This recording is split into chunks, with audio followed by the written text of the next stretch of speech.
ఈ అమ్మ కోసం ఒక్క నిమిషం ఆగుతావా? అడుగుతావు కదా? అమ్మా, నాకే ఎందుకిలా జరుగుతుంది అని? ఇప్పటికైనా ఈ అమ్మ చెప్పే మాట వింటావా? ఇప్పటి నుండి నువ్వు ఎవ్వరికి చెప్పకు, నువ్వు ఏమీ చేస్తున్నావు అని.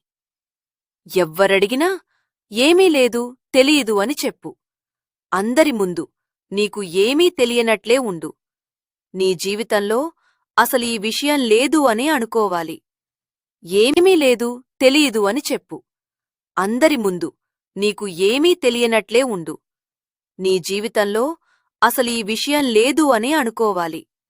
ఏమీ చేసినా మౌనంగా చెయ్యి. అందరికి చూపించుకోవాలి అనుకోవద్దు. ఇలా చేస్తే నిన్ను ఎవ్వరు టార్గెట్ చేయరు. ఎవ్వరు నిన్ను చూసి ఈర్ష్యపడరు.